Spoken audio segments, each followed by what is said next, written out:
నమస్కారం అండి, this is #you. చాలా నవ్వుతూ ఈ వీడియో చేస్తాను ఎందుకంటే మీ అందరికీ ఒక శుభవార్త ఉంది. జగన్ మోహన్ రెడ్డి లిక్కర్ కుంభకోణంలో అంతిమ లబ్ధిదారుడు ఎవడు అని ఎదురు చూసాం కదా ఇంతకాలం. ఎస్, ఆయనకి ఈడీ నోటీసులు వెళ్ళబోతుంది. అండ్ ఇప్పటిదాకా మనం చూసుకుంటే లిస్ట్ ఆఫ్ ఘనపాటీలు ఉన్నారు మనందరికీ. రాజ్ కేసిరెడ్డి A1గా ఉన్నాడు, అలాగే విజయసాయి రెడ్డి ఉన్నాడు దీంట్లో, మిథున్ రెడ్డి, దాంతో ధనుంజయ్ రెడ్డి, దాని తర్వాత బాలాజీ గోవిందప్ప ఎవరైతే భారతీ రెడ్డి అకౌంట్స్ చూసుకుంటాడో అతన్ని, అలాగే మొన్న చూసుకుంటే KNR ఎవరైతే జగన్మోహన్ రెడ్డి PA 100 కోట్లకు అధిపతి అయ్యి ఎలా కూర్చున్నాడు అన్న విషయాన్ని ప్రతి ఒక్కటి, చెవిరెడ్డి భాస్కర్ రెడ్డి, చెవిరెడ్డి కొడుకు, చెవిరెడ్డి భార్య, దాని తర్వాత వీళ్ళందరినీ కృష్ణమోహన్ రెడ్డి, ఇంతమంది మొత్తం నాలెడ్జ్ ఇంటానే ఉన్నాం. ప్రతి ఒక్క కేసు పైన 150 నుంచి 600 రూపాయల దాకా ఎక్స్ట్రా ఛార్జెస్ వేసి విక్రయించి కుంభకోణంలో 3500 కోట్లు ముడుపుల యుద్ధంలో సంపాదించి చివరికి వాళ్ళందరూ వేలు చూపించింది జగన్మోహన్ రెడ్డి.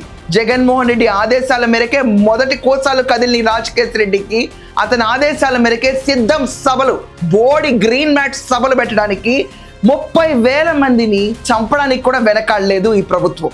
అప్పట్లో నిజంగా 5 ఏళ్ల పాటు నడిచిన జగన్మోహన్ రెడ్డి టెన్యూర్ ఒక అరాచక పాలన. మనం చూసుకుంటే రాజ్ కేసిరెడ్డి ఇళ్లన్నింటినీ సోదాలు చేశారు, డాక్యుమెంట్స్ వెతికారు. ప్రతి ఒక్కళ్ళు చెప్పింది జగన్మోహన్ రెడ్డికి చేర్చిన డబ్బులే అని. అందరి వాంగ్మూలాలు తీసుకున్న తర్వాత ఇప్పుడు ఎన్ఫోర్స్మెంట్ డిపార్ట్మెంట్ ఈడీ జగన్మోహన్ రెడ్డికి నోటీసులు ఇవ్వడానికి రెడీ అయిపోయింది. అందుకనే జరుగుతున్న ఈ 12 రోజు 4 నుంచి 12 దాకా రచ్చ పెంట రాష్ట్రంలో క్రియేట్ చేస్తున్న జగన్మోహన్ రెడ్డి సడన్గా యాక్టివేట్ అయ్యాడు చూసారా. ఎందుకని ఇతనికి నోటీసులు వెళ్తున్నాయి. నోటీస్కి వెళ్ళినప్పుడు తాడేపల్లి కొంప, అలాగే యలహంక ప్యాలెస్, దాని తర్వాత లోటస్ పాండ్లో కూడా ఖచ్చితంగా సోదాలు నిర్వహిస్తారు. ఎందుకంటే 3500 కోట్లు ఒక స్మాల్ ఫిగర్ కాదు, ఇది జస్ట్ కిక్ బ్యాక్స్ వరకే. ఎక్కడ ప్రీమియం బ్రాండ్స్ని రానికుండా గవర్నమెంటే మద్యాన్ని సరఫరా చేసి 30,000 మందిని పొట్టన పెట్టుకుంది, షియర్ స్పిరిట్ పోసి తగలబెట్టింది. ఏ ధనదాహాన్ని మెయ్యటానికి రాష్ట్రంలో పడి మేచాడో ఈరోజు మొత్తానికి కోసాలు కదులుతున్నాయి. ఒకవేళ జగన్మోహన్ రెడ్డి ఎన్ఫోర్స్మెంట్ డిపార్ట్మెంట్ నోటీసులు ఇచ్చి ఇన్వెస్టిగేషన్ కంప్లీట్ చేసి అంతిమ లబ్ధిదారుడు జగన్మోహన్ రెడ్డి అని ప్రూవ్ అయితే ఇతనికి రాజకీయ భవిష్యత్ అన్నది సున్నా. ఇంకా ఇతను రానే రాడు, రాసి పెట్టుకోండి. ఇది దశ దిశ మారబోతుంది ఆంధ్రప్రదేశ్లో. ఈ రోజు దాకా చాలా కుటుంబాలండి లిటరలీ మనం అందరూ ఈ బాధలో పాలు పంచుకుని తీరాలి. ఇలాంటి దౌర్భాగ్య పరిస్థితుల్లో మనం ఎందుకున్నాం అన్నది ఆలోచించాలి. అందరం కూర్చుని ఓట్లు ఎందుకు వేసామని ఆలోచించాలి. గడిచిన 5 ఏళ్ళు నిజంగా ఒక రాక్షస పాలన. దాంట్లో జనాలే చనిపోయారా, హింసించబడ్డారా, వేధింపబడ్డారా, కానీ వీళ్ళు మాత్రం కుంభకోణాల పేరిట కోట్లు దోచుకున్నారు. ఎక్కడికక్కడ 1000 కోట్లు, 100 కోట్లు అనేది చాలా వినటానికి మనకి ఈజీ అయిపోయింది. ఎందుకంటే స్కామ్స్ చూస్తుంటే ఈరోజు అసలు కుంభకోణంలోకి వెళ్తే 1,00,000 కోట్లు.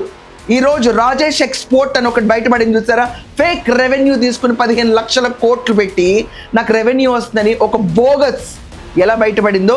దాని తర్వాత ఇండియా మొత్తం షాక్ అయ్యేది ఆంధ్రప్రదేశ్ లిక్కర్ కుంభకోణం చూస్తేనే. ఈరోజు రాజేష్ ఎక్స్పోర్ట్స్ అంటున్నారు, రేపు ఆంధ్రప్రదేశ్ లిక్కర్ స్కామ్. ఇదో కేస్ స్టడీ అవుతుంది ప్రతి ఒక్కరికి.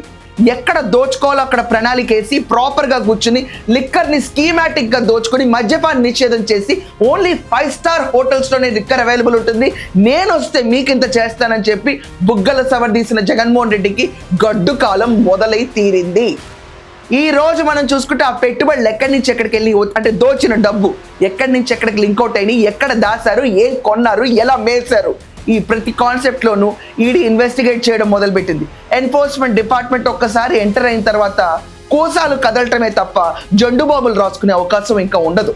సో అంతిమ లబ్ధిదారుడు జగనేనా అని ప్రూవ్ చేయడానికి అన్ని వేళ్ళు ఇతని వైపే చూపిస్తున్నాయి. కాబట్టి ఇతనే చెప్పబట్టి చేశామని రాజ్ కేసిరెడ్డి నుంచి ముడుపుల యుద్ధం దాకా ఇతని దగ్గరికే ముడుపులు వెళ్ళి అని చెప్పి ఈరోజు లిటరలీ న్యూస్ పేపర్లో చూస్తే మీకు ఈనాడులో front page black item ED నోటీసులు టు జగన్మోహన్ రెడ్డి అనే ఆర్టికల్ కూడా వచ్చింది.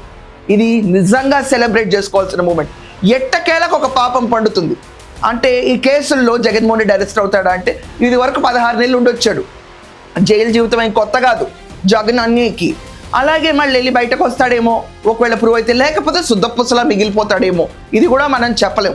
కానీ అంతిమ లబ్ధిదారుడు అన్న ఒక పేరు చూస్తే మాత్రం ఆంధ్రప్రదేశ్లో చిర్రెత్తుకు వస్తుంది. అంతిమ లబ్ధాడు అనేవాడు ఎవడైతే ప్రూవ్ అవుతాడో చెప్పులతో కొట్టడం ఖాయం. ప్రాణాలని హరించి రాష్ట్ర ప్రజలందరినీ ఏడిపించి అప్పులు కట్టడమే వాళ్ళ ప్రధాన బాధ్యతగా బతుకుతున్న కొన్ని వేల కుటుంబాలకి సమాధానం వస్తుంది ఈరోజు. ఎట్టకేలకు ఒక శుభవార్త ఇది. తాడేపల్లి కొంపలో ఇంతదాకా సోదాలు చేయాలంటే గుండెలో దమ్ములు ఉండాలన్నారు.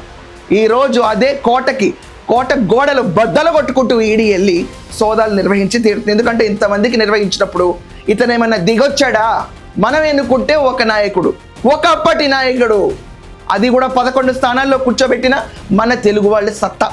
11లో కూర్చోబెట్ట మాట వినకపోతే అసలు ఇది పరిపాలన అని చూసిన తర్వాత చీత్కారం మనలో ఒకసారి స్వరం వస్తే తెలుగువాడు అనేవాడు ఏ ఎక్స్టెంట్కి వెళ్తాడని ప్రూవ్ చేశారు ప్రతి ఒక్కళ్ళు.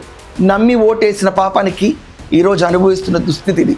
మనతో పాటు ఎంతోమంది సహచరులు పాపం అలసిపోయి మద్యం తాగి బలైపోయిన కుటుంబాలు 5 లక్షల మందికి పైగా లివర్ అండ్ న్యూరలాజికల్ ప్రాబ్లమ్స్తో సఫర్ అవుతున్నారు. దానికి కారణం కూడా ఆ అంతిమ లబ్ధిదారు మేతగాడు. ధనదాహానికి ఇంతమందిని పొట్టన పెట్టుకున్న ఈ మేతగాడు భవిష్యత్ ఏంటో కాలం నిరూపిస్తుంది. సో ఎట్టకేలకు జగన్మోహన్ రెడ్డి తలుపులకి ఈడీ నాక్ పడుతుంది. తాడేపల్లి కొంప, Yelahanka palace, at the same time lotus pond, ఎక్కడెక్కడైనా అన్ని చోట్ల సోదాలు చేసి పరంపర ఆఫ్ ఇన్వెస్టిగేషన్ చాలా గట్టిగా ముందుకెళ్ళబోతుంది. సో మీరందరూ ఈ న్యూస్ అయిన తర్వాత మీ ఎక్స్ప్రెషన్ ఏంటి, మీ ఫీలింగ్ ఏంటి ఖచ్చితంగా కమెంట్స్లో రాయండి. That's all for now. Thank you.